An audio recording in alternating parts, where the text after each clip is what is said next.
The story begins with Frank Martin, which is a highly skilled driver known only as the Transporter. The titular character is a former Special Forces officer who, disillusioned with his former leadership and tortured by the memories of his past, now lives on the French Mediterranean coastline.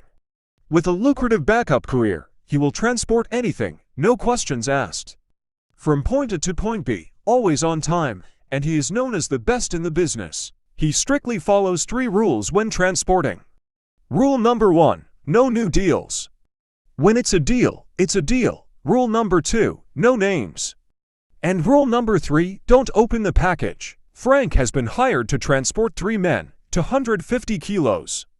When not 3 but 4 men get into his car, fresh from a bank heist, Frank refuses to move, holding fast to rule number 1. After one gang member is killed by the others, Frank leaves with the remaining robbers. On delivery to their destination, they foist new money on Frank to drive further from the city. He refuses the deal, again adhering to rule number 1. The robbers escape in another car, and Frank leaves.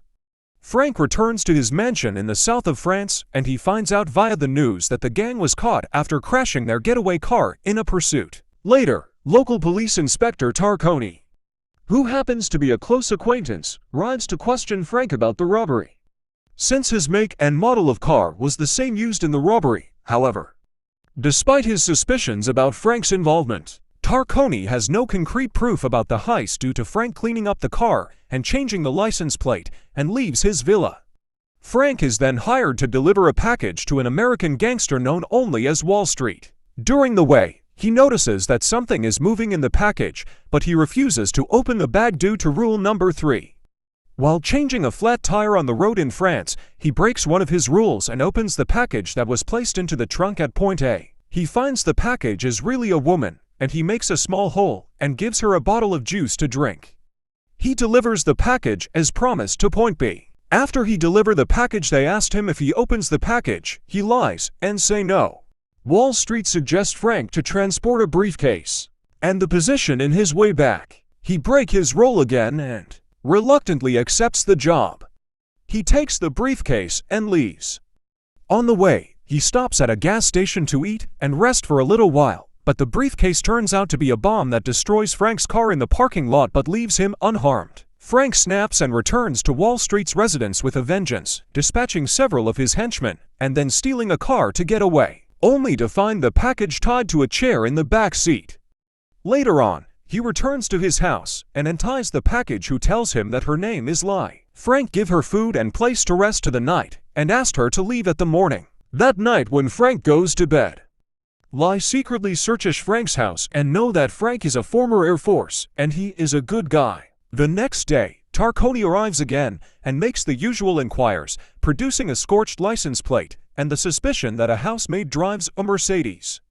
Lai supports Frank's alibi, leaving Tarconi with no proof again, who didn't notice that the front light on the car was broken. However, after he leaves, missiles rain down on Frank's house, and Frank and Lai are barely able to escape the house into the sewer, swimming away from the house before it completely explodes.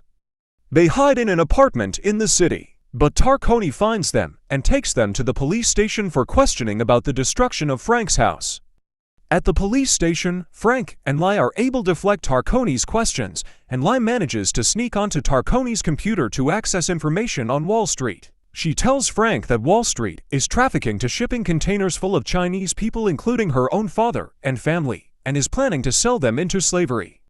Lai and Frank go to Wall Street's office to find the shipping docket identifying the containers. However, Wall Street reveals that Lai's family is not in the containers. In fact, her father is the man responsible for the human trafficking. Tarconi, who was following Frank, then arrives at the office. Wall Street and Lai's father accuse Frank of kidnapping Lai and attempting to blackmail them.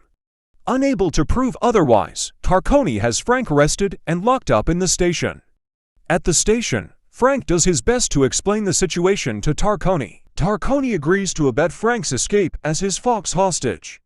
Frank then tracks the criminals to the docks, where they load the containers onto trucks. However, Frank is spotted and is forced to fight his way through the guards, failing to stop the trucks. He then steals a small airplane and parachutes onto one of the trucks, killing Wall Street and a number of his henchmen.